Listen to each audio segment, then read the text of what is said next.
അത്യുന്നതനായ ദൈവത്തെ ഞാൻ വിളിച്ചപേക്ഷിക്കുന്നു.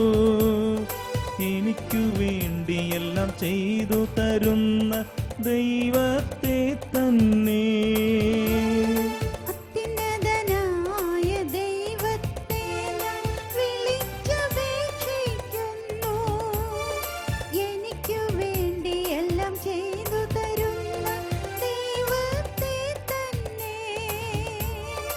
അവിടുന്ന് സ്വർഗത്തിൽ നിന്ന് സഹായമയച്ചെന്നെ രക്ഷിക്കും. എന്നെ ചവിട്ടി മെതിക്കുന്നവരെ അവിടുന്ന് ലജ്ജിപ്പിക്കും. അവിടുന്ന് സ്വർഗത്തിൽ നിന്ന് സഹായമയച്ചെന്നെ രക്ഷിക്കും. എന്നെ ചവിട്ടി മെതിക്കുന്നവരെ അവിടുന്ന് ലജ്ജിപ്പിക്കും. ദൈവം തന്റെ കാരുണ്യവും വിശ്വസ്തതയുമയക്കും. എന്നോട് കൃപയുണ്ടാകണമേ ദൈവമേ, എന്നോട് കൃപ തോന്നണമേ. എന്നോട് കൃപയുണ്ടാകണമേ ദൈവമേ, എന്നോട് കൃപ തോന്നണമേ.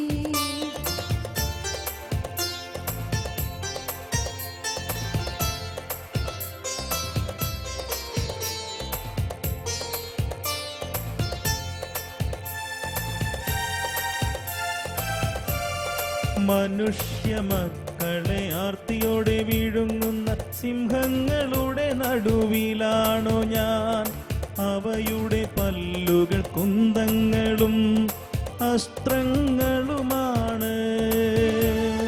മനുഷ്യ മക്കളെ ആർത്തിയോടെ വിഴുങ്ങുന്ന സിംഹങ്ങളുടെ നടുവിലാണു ഞാൻ. അവയുടെ പല്ലുകൾ കുന്തങ്ങളും അസ്ത്രങ്ങളുമാണ്. അവയുടെ നാവുകൾ മൂർച്ചയുള്ള വാളുകളും. ദൈവമേ, അങ്ങ് ആകാശത്തിനുമേൽ ഉയർന്നു നിൽക്കണമേ. അങ്ങയുടെ മഹത്വം ഭൂമിയിൽ എങ്ങും നിറയട്ടെ. ദൈവമേ, അങ്ങ് ആകാശത്തിനുമേൽ ഉയർന്നു നിൽക്കണമേ. അങ്ങയുടെ മഹത്വം ഭൂമിയിൽ എങ്ങും നിറയട്ടെ. അവർ എൻ്റെ കാലടികൾക്കു വല വിരിച്ചു, എൻ്റെ മനസ്സിടിഞ്ഞു പോയേ. അവരെന്റെ വഴിയിൽ കുഴി കുഴിച്ചു, അവർ തന്നെ അതിൽ പതിച്ചു. എന്നോട് കൃപയുണ്ടാകണമേ ദൈവമേ, എന്നോട് കൃപ തോന്നണമേ. എന്നോട് കൃപയുണ്ടാകണമേ ദൈവമേ, എന്നോട് കൃപ തോന്നണമേ.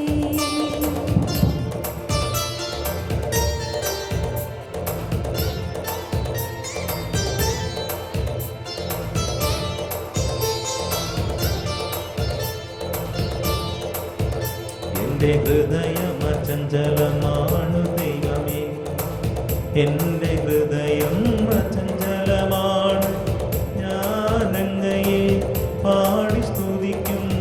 എൻ്റെ ഹൃദയമേ ഉണരുക. എന്റെ ഹൃദയം അചഞ്ചലമാണു ദൈവമേ, എന്റെ ഹൃദയം അചഞ്ചലമാണ്. ഞാൻ അങ്ങയെ പാടി സ്തുതിക്കും. എന്റെ ഹൃദയമേ ഉണരുക. വീണയും കിന്നരവും ഉണരട്ടെ, ഞാൻ പ്രഭാതത്തെ ഉണർത്തും. വീണയും കിന്നരവും ഉണരട്ടെ, ഞാൻ പ്രഭാതത്തെ ഉണർത്തും. എന്നോട് കൃപയുണ്ടാകണമേ എല്ലാവരും ശബ്ദമുയർത്തി എന്നോട് കൃപ തോന്നണമേ. എന്നോട് കൃപയുണ്ടാകണമേ ദൈവമേ, എന്നോട് കൃപ തോന്നണമേ.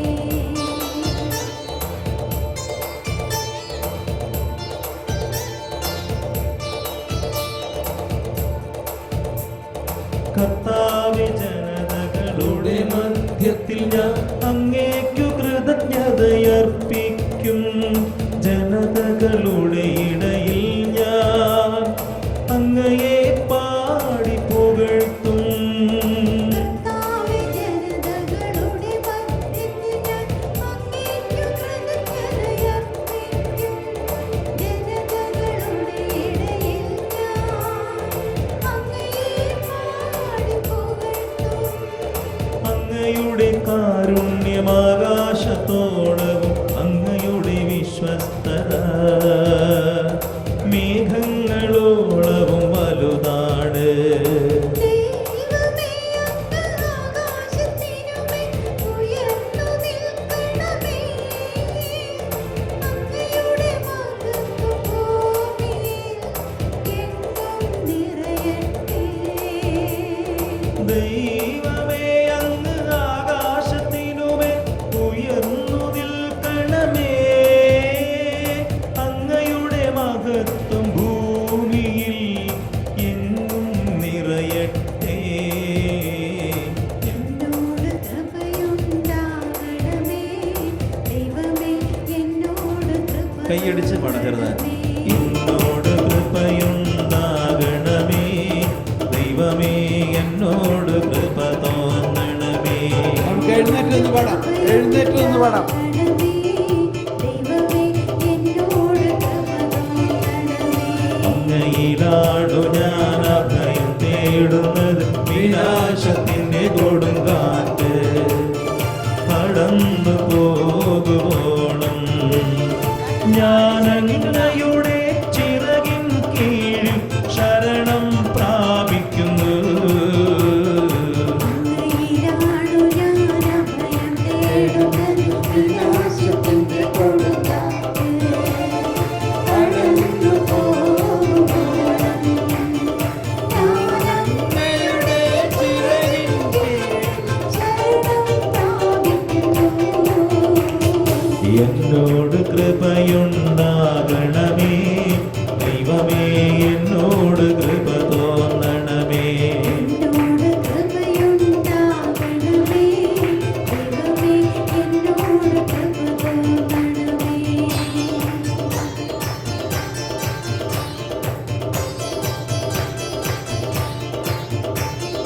അത്യുന്നതനായ ദൈവത്തെ ഞാൻ വിളിച്ചപേക്ഷിക്കുന്നു. എനിക്കു വേണ്ടി എല്ലാം ചെയ്തു തരുന്ന ദൈവത്തെ തന്നെ.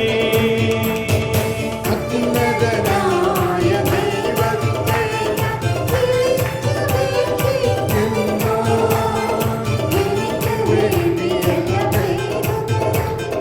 ദൈവത്തെ തന്നെ അവിടുന്ന് സ്വർഗത്തിൽ നിന്ന് സഹായമയച്ചെന്നെ രക്ഷിക്കും.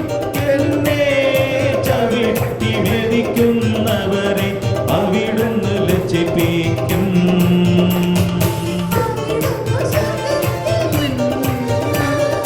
സഹായമായി എന്നെ രക്ഷിക്കും. എന്നെ ചവിട്ടി അവിടുന്ന് തന്റെ കാരുണ്യവും വിശ്വസ്തതയുമയക്കും. എന്നോട് കൃപയുണ്ടാകണമേ. ദൈവമേ, എന്നോട് കൃപ തോന്നണമേ. എന്നോട് കൃപയുണ്ടാകണമേ. ദൈവമേ, എന്നോട് കൃപ തോന്നണമേ.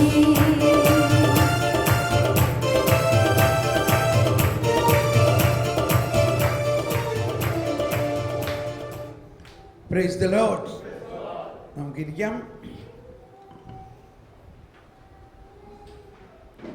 ഇനി നമ്മളുടെ സംശയങ്ങൾ, ക്വസ്റ്റ്യൻ ആൻസേഴ്സ് എല്ലാം കഴിഞ്ഞോ? ഇനി ആരുടെയെങ്കിലും ക്വസ്റ്റ്യൻ ആൻസർ ചെയ്യാനുണ്ടോ? ഇവിടെയും അന്ത്യവിധിയെക്കുറിച്ച് എന്തെങ്കിലും പറയണോ? അത് ഇപ്പോൾ വേണോ പിന്നെ വേണോ? വേറെ ഏതെങ്കിലും ചോദ്യം ആൻസർ ആകാണ്ടുണ്ടോ? അല്ലെങ്കിൽ വേറെ എന്തെങ്കിലും പുതിയ ചോദ്യങ്ങളുണ്ടോ?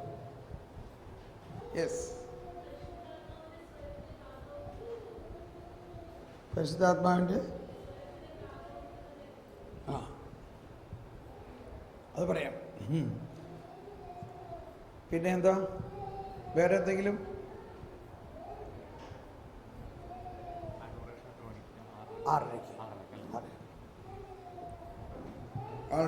പരിശുദ്ധാത്മാവിന് കാതുറക്കുന്നത് എന്ന് പറഞ്ഞാൽ പരിശുദ്ധാത്മാവ് ഇറ്റ് ഈസ് വെരി സിമ്പിൾ. ആദ്യം ഫസ്റ്റ് സ്റ്റെപ്പ് പരിശുദ്ധാത്മാവ് നമ്മുടെ ഉള്ളിൽ തന്നെ ഉണ്ട് എന്നുള്ള പൂർണ്ണ വിശ്വാസമാണ്. പിന്നെ രണ്ടാമത്തേത് പരിശുദ്ധാത്മാവ് ഒരു വ്യക്തിയാണെന്നുള്ള ബോധ്യമാണ്. Holy spirit is a person. ഉണ്ടോ? ത്രിത്വത്തിൽ എത്ര ആളുകളുണ്ട്? 3 വ്യക്തികളുണ്ട്.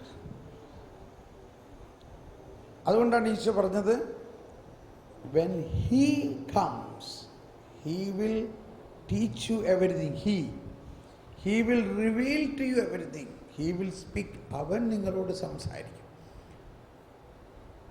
അങ്ങനെ ആ നമ്മുടെ ഉള്ളിൽ തന്നെ പരിശുദ്ധാത്മാവ് വസിക്കുന്നു എന്നുള്ള ബോധ്യത്തിൽ നമ്മുടെ ഉള്ളിൽ വസിക്കുന്ന പരിശുദ്ധാത്മാവെ ഞാൻ അങ്ങേ സ്തുതിക്കുന്നു, ആരാധിക്കുന്നു, അങ്ങനെ കുറച്ച് മൗനമായിട്ട് ശാന്തമായി ഉള്ളിൻ്റെ ഉള്ളിലൊരു മുറിയുണ്ടെന്നാണ് ഈശോ പറഞ്ഞത്. എന്താ ഈശോ പറഞ്ഞത്? നീ പ്രാർത്ഥിക്കുമ്പോൾ നിൻ്റെ മുറിയിൽ കിടക്കുക എന്ന് പറയുന്നത് നമ്മുടെ വീട്ടിലെ ആ പ്രെയർ റൂമിൻ്റെ അകത്ത് പോയി കഥ കടച്ചിരുന്ന് പ്രാർത്ഥിക്കണതിലല്ല. നമ്മുടെ ഹൃദയത്തിൻ്റെ ഉള്ളിലേക്ക് പോകണം. ആ മുറിയിൽ കടന്ന് കഥ കടയ്ക്കുക എന്ന് പറഞ്ഞാൽ നമ്മുടെ ഇന്ദ്രിയങ്ങൾ എല്ലാം, ചിന്തകൾ, ഭാവനകൾ, നമ്മുടെ തന്നെ ആഗ്രഹങ്ങൾ, വിചാരങ്ങൾ എല്ലാം നമുക്ക് അടയ്ക്കാം. Like Windows. അത് നമ്മുടെ മനസ്സിൻ്റെ ഒരു ഫാക്കൽറ്റിയാണ്, നമ്മൾക്കുള്ളൊരു കഴിവാണ്. നമുക്ക് തന്നെ ഇപ്പം ഞാൻ നിങ്ങളും കൂടി ഒരു മുറിയിലിരുന്ന് എന്തോ ഒരു കൗൺസിലിംഗ് നടക്കാം. അപ്പോൾ ഒരാൾ വന്ന് മുട്ടിക്കൊണ്ടിരിക്കുക. അപ്പോൾ നമ്മൾ പറയാണ് പ്ലീസ് വെയിറ്റ്, ഞങ്ങൾ സംസാരിച്ചുകൊണ്ടിരിക്കുകയാണ്, ഇല്ലേ? അതുകൊണ്ട് നമ്മൾ കഥ തുറക്കുന്നില്ല. അപ്പോൾ ആളങ്ങ് പോയി എന്ന പോലെ നമ്മൾ ഉള്ളിൽ കർത്താവുമായിട്ട് കർത്താവിനെ സ്നേഹിച്ചുകൊണ്ടിരിക്കുമ്പോൾ പുറത്തുനിന്ന് പല ആശയങ്ങളും മുട്ടുകയാണ്. അയ്യോ, കോഴിക്കൂട്ടിൽ കോഴി കയറിയോ ഇല്ലയോ, ഇങ്ങനെയൊക്കെയുള്ള ചിന്ത. അയ്യോ, ആ കൊച്ചിന് ഫീസ് അടയ്ക്കേണ്ട ദിവസം ഇന്നായിരുന്നല്ലോ, അതിപ്പോൾ വേഗം അടയ്ക്കണമല്ലോ. ഓ, ബാങ്കിൽ ആ നേരത്തെ ഇല്ലാത്ത എല്ലാ ഓർമ്മകളും ഇങ്ങനെ വരും. അതും ദൈവത്തിൻ്റെ ഒരു പരിപാടിയാണ്. ഇപ്പോൾ യേശു രാജാവാണ്. രാജാവിന് ചുറ്റും കുറേ സുന്ദരികളായ തോഴിമാർ ഡാൻസൊക്കെ ചെയ്തിരിക്കുന്നുണ്ട്. നമ്മൾ രാജാവിനെ കാണാൻ പോകുമ്പോൾ നമുക്ക് ഇവരെ കാണാണ്ട് പോകാൻ പറ്റില്ല. കാരണം ഇവരവിടെ മുമ്പിൽ നിന്ന് ഡാൻസ് ചെയ്യാം. പക്ഷേ അവരവിടെ മുമ്പിൽ നിന്ന് ഡാൻസ് ചെയ്യേണ്ടെന്ന് പറഞ്ഞുകൊണ്ട് നമ്മൾ അവരെ നോക്കി നിൽക്കണോ രാജാവിനെ നോക്കണോ? നമ്മൾ രാജാവിനെ കാണാനാണ് പോകുന്നത്. നമ്മൾ അവരെ നോക്കി നിൽക്കുകയാണെങ്കിൽ രാജാവ് അവിടെ നിന്ന് നോക്കുമ്പോൾ ഓ, അവൻ എന്നെ കാണാൻ വന്നിട്ട് ആ പെണ്ണുങ്ങളെ നോക്കി നിൽക്കാം, അവനപ്പോൾ അത്ര എന്നോട് സ്നേഹമുള്ളൂ, ഇതല്ലേ വിചാരിക്കുക. മറിച്ച് അവരെ ഒന്ന് ഗവനിക്കാണ്ട് നമ്മൾ നേരെ അങ്ങ് രാജാവിൻ്റെ അടുത്തേക്ക് പോവുകയാണ്. അപ്പോൾ രാജാവിന് എന്തായി? സന്തോഷമായില്ലേ? അപ്പോൾ ഇവന് എല്ലാത്തിനേക്കാൾ കൂടുതൽ എന്നോടാണ് ഇഷ്ടം. ഇതിൻ്റെ ഒരു പ്രൂഫിംഗ് ആണ്, ഇതിൻ്റെ ഒരു ടെസ്റ്റിംഗ് കൂടിയാണ് നമ്മൾക്കുണ്ടാവുന്ന വളരെ ഇഷ്ടമുള്ള കാര്യങ്ങളൊക്കെ അപ്പോൾ ചിന്തയിൽ വരും പ്രാർത്ഥിക്കാൻ വരുമ്പോൾ.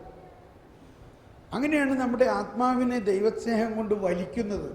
അതൊക്കെ ഈ ബൈബിളിൽ പല ഭാഗങ്ങളിലുണ്ട്. അതൊക്കെ ഡ്രോമി എന്നാണ് പറഞ്ഞത്.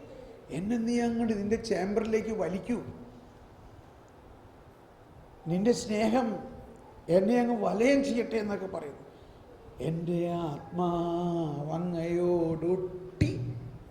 ചേർന്നിരിക്കുന്നു.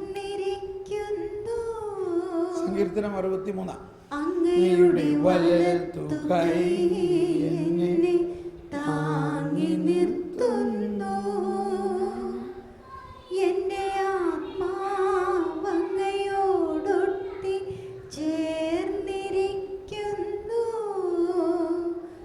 അങ്ങയുടെ വലത്തു കൈ എന്നെ താങ്ങി നിർത്തുന്നു.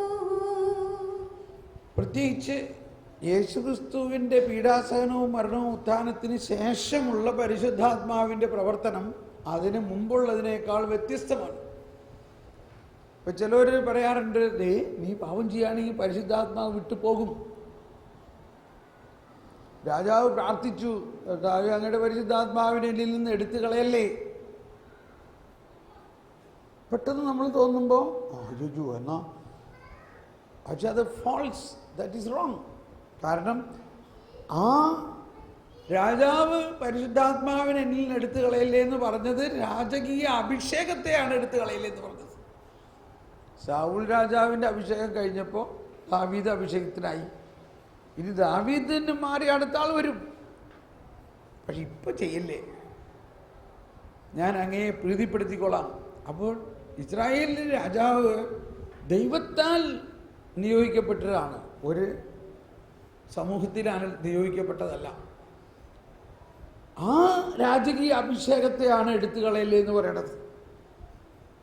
ബൈബിളിൽ എവിടെയെങ്കിലും പരിശുദ്ധാത്മാവിനെ എന്ന് പറഞ്ഞാൽ അതല്ല നമ്മൾ ചിന്തിക്കേണ്ടത്. അതാണ് ഞാൻ പറഞ്ഞത്, ക്രോണോസ് ആൻഡ് കൈറോസ്.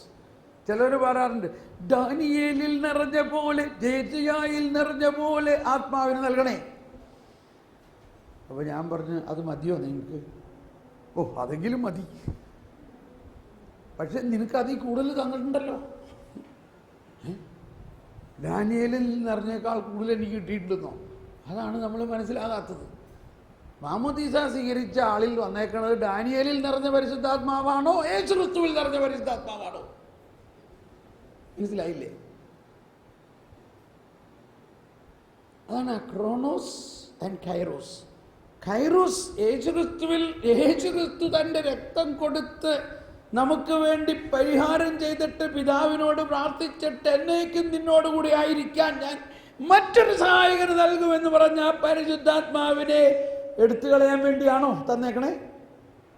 നമ്മൾ പാപം ചെയ്യുകയാണെങ്കിൽ ആ പാപത്തെക്കുറിച്ച് പാപബോധവും പശ്ചാത്താപവും ഉണ്ടാക്കി ആ പാപത്തിൽ നമ്മളെ ശുദ്ധീകരിച്ച്, നീതീകരിച്ച്, ശക്തീകരിച്ച്, മഹത്വീകരിച്ച് ദൈവത്തിൻ്റെ വലതുഭാഗത്ത് നിർത്താനുള്ള ദൗത്യത്തിലാണ് പരിശുദ്ധാത്മാവ് വന്നേക്കുന്നത്. നമ്മൾ പാപം ചെയ്യുമ്പോൾ പോകാൻ വേണ്ടിയല്ല. ക്ലിയറായില്ലേ? ഈശോ പറഞ്ഞു, സ്നാപയോഹന്നാനെ കുറിച്ച് പറഞ്ഞത് ഇതാണ്, സ്ത്രീകളിൽ നിന്ന് ജനിച്ചവരിൽ എന്ന് പറഞ്ഞാൽ എല്ലാവരും, സ്ത്രീകളിൽ നിന്ന് ജനിച്ചവരിൽ യോഹന്നാനേക്കാൾ വലിയവനില്ല. എന്നാൽ അതായത് ഈ പഴയ നിയമത്തിലെ ഏലിയ അല്ലെങ്കിൽ അബ്രാഹം, യാക്കോബ്, ഇസ്ഹാക്ക്, യാക്കോബ്, ഏലിയ, മോശ, ഇങ്ങനെയുള്ള എല്ലാ പ്രവാചകന്മാരെക്കാളും പിതാക്കന്മാരെക്കാളും വലുതാണ് യോഹന്നാൻ.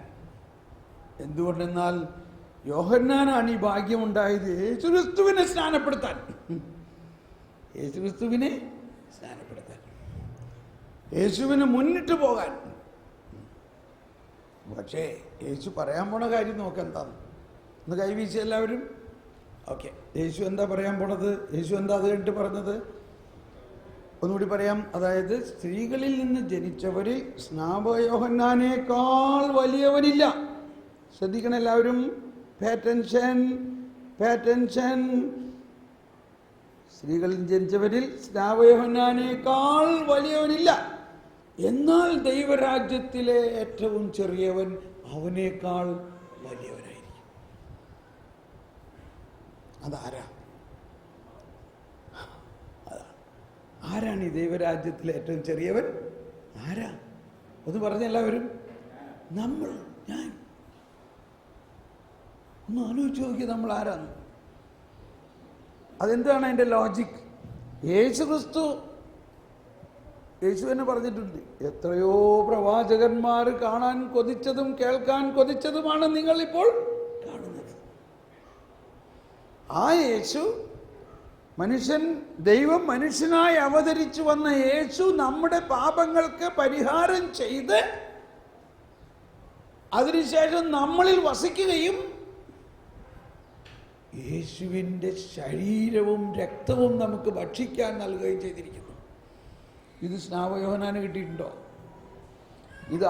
ഇത് മോശയ്ക്ക് കിട്ടിയിട്ടുണ്ടോ? ഇത് ഡാനിയലിന് കിട്ടിയിട്ടുണ്ടോ? ഇത് ഏലിയാക്ക് കിട്ടിയിട്ടുണ്ടോ? ഇത് പഴയ നിയമ കാലഘട്ടത്തിൽ ആർക്കെങ്കിലും കിട്ടിയിട്ടുണ്ടോ? നമ്മൾ ആരാ? Praise the Lord. കണ്ടോ, ഇതൊക്കെയാ വിശ്വാസത്തിൽ നമ്മൾ ഈ വചനങ്ങളാണ്. ഇങ്ങനെ ഒരുപാട് കാര്യങ്ങളുണ്ട് ബൈബിളിൽ. ഓക്കെ, അപ്പോൾ ഞാൻ പറഞ്ഞു വന്നത് അപ്പോൾ നമ്മളിൽ തന്നിരിക്കുന്ന പരിശുദ്ധാത്മാവ് ഈ പഴയ നിയമത്തിലെ എല്ലാ പ്രവാചകന്മാരിലും നൽകിയതിനേക്കാൾ പ്രത്യേകതയുള്ള പരിശുദ്ധാത്മാവാണ്. യേശുക്രിസ്തുവിൽ തന്നെ വസിച്ച പരിശുദ്ധാത്മാവാണ്. അതായത് ത്രിത്വത്തിലെ മൂന്നാമത്തെ ആളാണ്. പിതാവിനോടും പുത്രനോടും ഒപ്പം ആരാധിക്കപ്പെടുന്നവനും പിതാവിനും പുത്രനും സമനായവനും പിതാവിൽ നിന്നും പുത്രനിൽ നിന്ന് ഉത്ഭവിക്കുന്നവനും ജീവദാതാവുമായ പരിശുദ്ധാത്മാവ് നമ്മൾ പാപം ചെയ്യുമ്പോൾ നീ പോടാന്നും പറഞ്ഞുകൊണ്ട് അങ്ങ് പോണ ആളാണോ? ഒന്ന് ആലോചിച്ച് നോക്കി. നമ്മൾ ചില സമയത്ത് ഇത് കേൾക്കുമ്പോൾ ഉണ്ടാകേണ്ട ഹൃദയവേദന ഒന്ന് ആലോചിച്ച് നോക്കി. നീ പാപം ചെയ്യുകയാണ്, ഈ പരിശുദ്ധാത്മാവ് വിട്ടു പോകും. അപ്പോൾ അത് വിശ്വസിക്കുകയാണെങ്കിൽ പിന്നെ പരിശുദ്ധാത്മാവ് എന്ത് സംസാരിക്കാനാണ്? പരിശുദ്ധാത്മാവിനെ എന്ത് കണക്കാക്കിയിട്ടാണ് ഇരിക്കണേ? നമ്മളൊന്ന് തുമ്മുമ്പോഴേക്കും പരിശുദ്ധാത്മാവ് കോപിച്ചു പോയി. പരിശുദ്ധാത്മാവ് സ്നേഹം തന്നെയാണ്. നമ്മൾ എന്ത് ചെയ്താലും നമ്മളെ സ്നേഹിക്കുന്നു. നമ്മൾ കൊലപാതകം നടത്തിയാലും പരിശുദ്ധാത്മാവ് പറയും, മോനെ നീ പശ്ചാത്തപിക്കുക, നിന്നോട് ഈശോ ക്ഷമിക്കും, ഈശോ നിന്റെ കൊലപാതകം ചെയ്തത് ഏറ്റെടുത്ത് കഴിഞ്ഞിരിക്കണോ? അപ്പോൾ അത്രയ്ക്ക് അപാരമായ സ്നേഹമാണെന്നും ആ പരിശുദ്ധാത്മാവ് നമ്മളിലുണ്ടെന്നും ആ പരിശുദ്ധാത്മാവ് സംസാരിക്കും. അപ്പോൾ ഇത്രയും മനസ്സിൽ കണ്ടുകൊണ്ട് ഉള്ളിൻ്റെ ഉള്ളിൽ കടന്ന് കഥകടച്ച് പരിശുദ്ധാത്മാവിനെ അങ്ങ് സ്നേഹിക്കുക. സ്നേഹിക്കുമ്പോൾ പരിശുദ്ധാത്മാവ് പറയും, ഞാനും നിന്നെ സ്നേഹിക്കുന്നു. അങ്ങനെയാണ് ആ സംസാരം. അതാണ് ആവശ്യം. വാസ്തവത്തിൽ ദൈവം നമ്മളോട് സംസാരിക്കുന്നുണ്ട്. ദൈവസ്വരം ശ്രവിക്കാൻ പറ്റും. അപ്പം അതിനുവേണ്ടി ഈ വ്യക്തിപരമായ പ്രാർത്ഥനയിൽ ഒരു ഭാഗമുണ്ട്. നമ്മളെ വിശദീകരിച്ച്, നമ്മുടെ ശബ്ദമെല്ലാം വിശദീകരിച്ച്, നമ്മുടെ ഇന്ദ്രിയങ്ങളെ വിശദീകരിച്ച് നമ്മൾ അങ്ങനെ ആഴത്തിൽ ചെന്ന് ലയിച്ച് ഇരുന്നിട്ട് ഇരിക്കുമ്പോൾ ഈശോ നമ്മളോട് സംസാരിക്കും. പരിശുദ്ധാത്മാവിലൂടെ സ്വരം കേൾക്കാൻ പറ്റും. അത് നിങ്ങളൊരു എക്സർസൈസായിട്ട് ചെയ്യണം. നമുക്ക് നാളെ വേണമെങ്കിൽ അത് പരിശ്രമിക്കാം. Okay, praise the lord. ഇപ്പോൾ ഇനി നമുക്ക് ഈ ആരാധനയ്ക്ക് മുന്നോടിയായിട്ട് 6:30 മണിക്ക് നമ്മൾ വിശുദ്ധ കുർബാന എഴുന്നള്ളിച്ച് വെച്ച് ആരാധിക്കും. ഇത് ഈ കപ്പിൾസ് റിട്രീറ്റിൻ്റെ പ്രധാന ഒരു ഭാഗമാണ്. ഇനി നമ്മൾ കുറച്ച് നമ്മുടെ ദാമ്പത്യ ജീവിതത്തിനെ കൂടുതൽ വിജയകരമാക്കുന്നതിന്, ആനന്ദകരമാക്കുന്നതിന് എന്ത് ചെയ്യണം എന്നുള്ളതാണ് ഇപ്പോൾ ഞാൻ പറയാൻ പോകുന്നത്. അതിന് ചിലപ്പോൾ നിങ്ങളിങ്ങനെ കപ്പിൾസ് റിട്രീറ്റൊക്കെ കൂടിയിട്ടുള്ളതല്ലേ? ഉണ്ടോ ഇല്ലയോ? ഇതിനു മുമ്പ് കപ്പിൾസ് റിട്രീറ്റ് ദമ്പതിമാർക്ക് വേണ്ടി മാത്രമായിട്ടുള്ള ധ്യാനം കൂടിയിട്ടുള്ള എത്ര പേരുണ്ട്? അപ്പോൾ അവിടെ പരാമർശിച്ചിട്ടുള്ള കാര്യങ്ങളായിരിക്കാം. എന്നിരുന്നാലും ഓരോ കാലഘട്ടത്തിൽ ഇടയ്ക്കിടയ്ക്കൊക്കെ ഇതിനെക്കുറിച്ച് വിചിന്തനം ചെയ്യേണ്ടത് നല്ലതാണ്. അതിലെ പ്രധാന കുറച്ച് ആശയങ്ങൾ ഇതാണ്.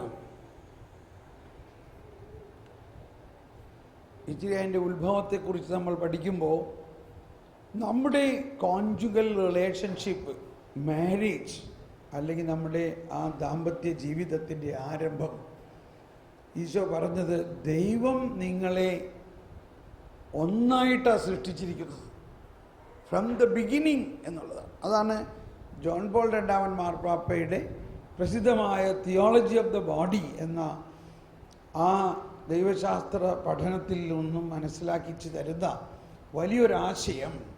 അതിന് ഞാൻ വളരെ ലളിതമാക്കി പറയാൻ ശ്രമിക്കുകയാണ്. ദൈവം മനുഷ്യനെ സൃഷ്ടിച്ചത് നമ്മൾ രാവിലെ പറഞ്ഞു. ദൈവം പറഞ്ഞു നമുക്ക് നമ്മുടെ സാദൃശ്യത്തിൽ മനുഷ്യനെ സൃഷ്ടിക്കാം, നമ്മുടെ ഛായയിലും സാദൃശ്യത്തിൽ. എന്താണ് ദൈവത്തിൻ്റെ ഛായ? വ്യക്തിത്വമാണ്. God is a person. നമ്മൾ 3 വ്യക്തികളാണ്. ആ വ്യക്തിത്വം മനുഷ്യന് നൽകി. അങ്ങനെ മനുഷ്യന് നൽകി. ഇനി സാദൃശ്യം എന്താണ്? എന്താ സാദൃശ്യം എന്ന് പറയുന്നത്? ആത്മീയവും അനശ്വരതയുമാണ് സാദൃശ്യം. നമ്മളൊരു ആത്മാവാണ്. എന്നാൽ ഒരു പട്ടിയോ പൂച്ചയോ കഴുതയോ മൃഗങ്ങളൊന്നിലും നമ്മളിലുള്ള പോലെ ആത്മാവില്ല, അനശ്വരതയില്ല. മനുഷ്യൻ ഒരു സൃഷ്ടിക്ക് മാത്രമാണ് ദൈവം തൻ്റെ വ്യക്തിത്വവും ആത്മീയവും അനശ്വരതയുമായ തൻ്റെ സാദൃശ്യവും നൽകിയിട്ടുള്ളത്. പല പ്രാവശ്യം നമ്മൾ കേട്ടിട്ടുള്ളതാണിത്. എങ്കിലും അത് കുറച്ചുകൂടി ഡീപ്പായിട്ട് മനസ്സിലാകണം. അത് അങ്ങനെ ആദത്തെ സൃഷ്ടിച്ചു. ഉൽപ്പത്തി പുസ്തകത്തിൽ 2-ാം അധ്യായത്തിൽ 20-ാമത്തെ വചനം ഒന്ന് വായിക്കാം. ഉൽപ്പത്തി പുസ്തകത്തിൽ 2-ാം അധ്യായത്തിൽ 20-ാമത്തെ വചനം. എല്ലാ കന്നുകാലികൾക്കും ആകാശത്തിലെ പറവകൾക്കും വയലിലെ മൃഗങ്ങൾക്കും അവൻ പേരിട്ടു. എന്നാൽ തനിക്ക് ഇണങ്ങിയ തുണയെ കണ്ടില്ല. മതി. അതായത് ആദത്തിനോട് പറഞ്ഞു, ഈ സകല മൃഗങ്ങളും നിന്റേതാണ്, നിനക്ക് വേണ്ടിയാ ഞാൻ ഇതിനെയൊക്കെ സൃഷ്ടിച്ചത്. നീ അതിന് എന്ത് പേരിടണോ അതായിരിക്കും അതിൻ്റെ പേര്. ഓക്കെ. പിറ്റേ ദിവസം ഈ സകല മൃഗങ്ങളും ഒരു ഫാഷൻ പരേഡായിട്ട് ആദത്തിൻ്റെ മുമ്പിൽ ഇങ്ങനെ വരിക. ആദം ഓരോന്നിനിങ്ങനെ പേരിടാൻ തുടങ്ങി. പക്ഷെ അതിൻ്റെ ഇടയിൽ ആദത്തിനൊരു നോട്ടം. എന്താ നോട്ടം? തനിക്ക് ചേർന്ന ഒരു ഇണയെ ഇതിനകത്ത് കിട്ടുമെന്ന്.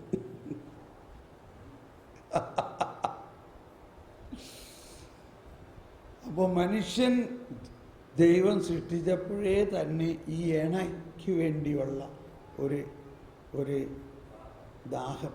ഇന്നത് വളരെ വലുതായി. ഇൻ്റർനെറ്റിലും മാരേജ് ബ്യൂറോവും ഇവിടെ എത്ര മാരേജ് ബ്യൂറോൻ്റെ അഡ്വർടൈസ്മെൻറ്റാണ് കാണുന്നത് ഇല്ലേ? അതങ്ങ് വളരെ വിശദമായിക്കൊണ്ടിരിക്കുകയാണ്.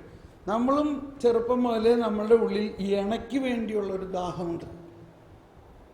അപ്പോൾ അതെവിടെ നിന്നുണ്ടായതാ? അത് സൃഷ്ടിയിൽ തന്നെ ദൈവം ഉണ്ടാക്കിയിട്ടില്ല. അപ്പോൾ ആദത്തിൻ്റെ മുമ്പിൽ സകല കന്നുകാലികളെയും കൊണ്ടുവന്നത് അതിൻ്റെ ഇണയോടുകൂടിയാണ്. കണ്ടോ? അപ്പോൾ ഈ കന്നുകാലികളെല്ലാം അതിൻ്റെ ഇണയോടുകൂടി സ്നേഹിച്ച് നടക്കണ കണ്ടു കഴിഞ്ഞപ്പോൾ ആദത്തിന് ഭയങ്കര ഒരു പ്രയാസം. ഒന്ന് നോക്കിയേ, ഞാൻ വായിച്ചേ, ഒന്നുകൂടി വായിച്ചതിൻ്റെ അവസാന ഭാഗം. അത് വേണ്ട, അവസാനം പറയാണ് തനിക്ക് ഇണങ്ങിയ തുണയെ അവൻ കണ്ടില്ല. ഇവിടെ 2-3 കാര്യങ്ങളാണ്. ഒന്ന്, എന്തുകൊണ്ടാണ് ഈ മൃഗങ്ങളുടെ ഇടയിൽ തനിക്ക് വേണ്ടി തുണയെ അന്വേഷിച്ചത്? ഒന്ന്. 2, എന്തുകൊണ്ടാണ് ഈ മൃഗങ്ങളുടെ ഇടയിൽ തനിക്ക് പറ്റിയൊരു തുണയെ കാണാഞ്ഞത്? എന്തുകൊണ്ടാണ് കാണാഞ്ഞത്? ആ മൃഗങ്ങളിൽ ഒന്നിനെ തനിക്ക് തുണയായിട്ട് കിട്ടാഞ്ഞത് എന്തുകൊണ്ടാണ്? എന്താണ് ആൻസർ? എന്താ? ദൈവം സൃഷ്ടിച്ചില്ല എന്നുള്ളതല്ല, ആദത്തെ പോലെ ഒരു വ്യക്തിയായിട്ട് മറ്റാരെയും കണ്ടില്ല. ആദത്തെ പോലെ ഒരു വ്യക്തിത്വം മറ്റാർക്കും ദൈവം കൊടുത്തിട്ടില്ല. അന്ന് ഈ മനസ്സിലെ പ്രയാസത്തോടു കൂടി ആദം കിടന്നുറങ്ങി. രാവിലെ എഴുന്നേറ്റപ്പോൾ കാണുന്നത് എന്താ? മാൻ. അതാണ് വുമൺ എന്ന് പറയുന്നത്. മനസ്സിലായോ? രാവിലെ എഴുന്നേറ്റപ്പോൾ വേറൊരു മനുഷ്യൻ അവിടെ കിടക്കണം. പെട്ടെന്നൊരു ഷോക്ക് അടിച്ച മാതിരി അതാണ് WO. മനസ്സിലായില്ലേ? മാൻ. അതാണ് വുമൺ. അപ്പോ കണ്ടപ്പോഴേ മനസ്സിലായി, ഇത് എൻ്റെ മാംസത്തിൻ്റെ മാംസവും അസ്ഥിയുടെ അസ്ഥി. നമ്മൾ കല്യാണമൊക്കെ അറേഞ്ച്ഡ് മാരേജിലോ അല്ലാതെയോ നമുക്ക് ആ വ്യക്തിയെ കണ്ടപ്പോഴേ നമുക്ക് ഒരു സ്പാർക്ക്, ഒരു സ്പർശനം, ഇതാണ് എൻ്റെ പങ്കാളി. തോന്നിയോ ഇല്ലയോ? ഇല്ലേ? അങ്ങനെയല്ലേ അതുണ്ടാകുന്നത്. ഇത് അന്നും അങ്ങനെ തന്നെയായിരുന്നു. ഓക്കെ. അപ്പോൾ അവിടെ ആദത്തിൻ്റെ ആ ജീവിതത്തിൻ്റെ പൂർണ്ണതയാണ് ഉണ്ടായിരുന്നത്. അതുവരെ ഈ നാളികേരത്തിൻ്റെ പകുതി മാത്രം എന്നുള്ള രീതിയിലായിരുന്നു നമ്മുടെ അവസ്ഥ. കല്യാണം കഴിഞ്ഞപ്പോൾ എന്തായി? നാളികേരം ആ പകുതി മറ്റേ പകുതിയുമായിട്ട് കണ്ടുമുട്ടി ഒന്നിച്ച് ഒന്നായി. വിവാഹത്തിലൂടെയാണ് വാസ്തവത്തിൽ നമ്മൾ പൂർണ്ണ വ്യക്തിയായി മാറുന്നത്. അപ്പോൾ എന്താ അവിടുത്തെ അർത്ഥം? ഈ രണ്ട് വ്യക്തി കൂടി ചേർന്നപ്പോഴാണ് ശരിക്കും ദൈവം മനുഷ്യനെ സൃഷ്ടിച്ച ആ സൃഷ്ടി പൂർത്തിയാകുന്നത്. ഈ രണ്ട് വ്യക്തി കൂടി ചേർന്നപ്പോൾ. അതുകൊണ്ടാണ് സ്ത്രീയും പുരുഷനുമായി അവനെ സൃഷ്ടിച്ചു എന്ന് പറയുന്നത്. ജോൺ പോൾ രണ്ടാമൻ്റെ ഏറ്റവും പ്രസിദ്ധമായ ഈ സിദ്ധാന്തത്തിൽ ഉരുത്തിരിഞ്ഞ ഒരു വലിയ ആവിഷ്കരണം ജോൺ പോൾ രണ്ടാമൻ സമർത്ഥിക്കുന്നത്, അതിന് നമുക്ക് വേറൊരു വിധത്തിൽ ചിന്തിക്കുകയാണെങ്കിൽ, കൂദാശ എന്ന് പറഞ്ഞാൽ എന്താ? കൂദാശയുടെ നിർവചനം എന്താ? കൂദാശ എന്താകുന്നു? അദൃശ്യമായ ദൈവകൃപയുടെ ദൃശ്യമായ അടയാളമാണ് കൂദാശ എന്ന് പറഞ്ഞ എല്ലാവരും. അദൃശ്യമായ ദൈവകൃപയുടെ ദൃശ്യമായ അടയാളം.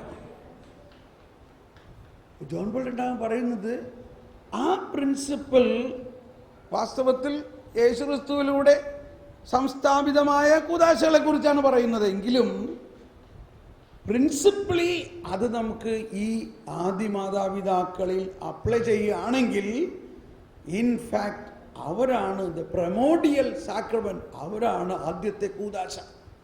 എന്താ? അദൃശ്യമായ ദൈവകൃപ മുഴുവനും നിറഞ്ഞു നിൽക്കുന്ന ദൃശ്യമായ വ്യക്തിത്വം ഇല്ലേ? ആദിമാതാപിതാക്കൾ ദൃശ്യമായിട്ട് അവർ മനുഷ്യരാണ്, പക്ഷേ അവരിൽ അദൃശ്യമായിട്ട് എന്താ ഉള്ളത്? ദൈവത്തിൻ്റെ ഛായയും സാന്നിധ്യവും. Price the Lord.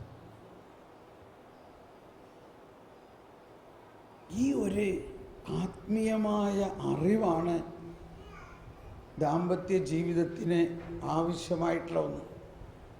നമ്മൾ ദൈവത്തിൻ്റെ ഒരു കൂദാശയാണ്. ദൈവത്തിൻ്റെ സാദൃശ്യത്തിലും ഛായയിലും ആണ് നമ്മൾ. എന്നാൽ ദൈവം അദൃശ്യമാണ്, നമ്മളോ ദൃശ്യമാണ്. അപ്പോൾ മറ്റൊരു വിധത്തിൽ പറഞ്ഞാൽ നമ്മൾ ദൃശ്യമായ ദൈവങ്ങളാണ്. നമ്മൾ ദൃശ്യമായ ദൈവങ്ങളാണ്. എന്നാൽ സൃഷ്ടിയാണ്, സൃഷ്ടാവല്ല. ഓക്കെ. അപ്പോൾ ഈ ഒരു ചിന്തയിൽ നിന്നും രൂപം കൊള്ളേണ്ടതാണ് നമ്മളിലുള്ള നന്മ. നമ്മൾ നന്മയുടെ ഒരു ഭണ്ഡാരമാണെങ്കിലും ഈ ഷർട്ടിൽ ഒരു കറുത്ത പാച്ച് ഉണ്ടെങ്കിൽ എന്താ ആദ്യം കാണുന്നത്? ആ പാച്ചാ കാണുന്നുള്ളൂ. ഒരു വെളുത്ത ഷർട്ടിൽ ഒരു ഡോട്ട്, ഒരു കറുത്ത പൊട്ടുണ്ടെങ്കിൽ ആ വെളുപ്പൊന്നും നമ്മൾ കാണില്ല. നമ്മൾ കാണുന്നത് മുഴുവനും ആ കറുത്ത പൊട്ട് മാത്രമാണ്. എന്ന പോലെ ഒരുപാട് നന്മയുള്ള നമ്മുടെ ഉള്ളിലും ചെറിയ ചെറിയ തിന്മകളുണ്ട്. ഈശോ തന്നെ ആ ഉദാഹരണം പറയുന്നുണ്ട്. ഒരുവൻ നല്ല വിത്ത് വിതച്ചു, 2 ദിവസം കഴിഞ്ഞപ്പോൾ കാണുന്നത് അതിൻ്റെ ഇടയിലൊക്കെ കളകൾ. അയ്യോ യജമാനനെ, ഇതെങ്ങനെ ഈ കള വന്നത്? അപ്പോൾ യജമാനൻ പറഞ്ഞു, അത് രാത്രി വന്ന് കള്ളൻ വിതച്ചിട്ട് പോയതാ. ഞങ്ങളത് പിഴുത് മാറ്റട്ടെ? വേണ്ട വേണ്ട, അത് വളർന്നോട്ടെ. കാരണം നിങ്ങൾ അതിനെ പിഴുത് മാറ്റാൻ പോയാൽ ഈ നല്ല വിത്തുകൾക്ക്, ഈ നല്ല ചെടികളെ ഞാനും ചവിട്ടി കൂട്ടാൻ ഇടയാകരുത്. അതവിടെ നിന്നോട്ടെ, അത് അവസാനം ഞാൻ അതിനെ മാറ്റിക്കൊള്ളാം.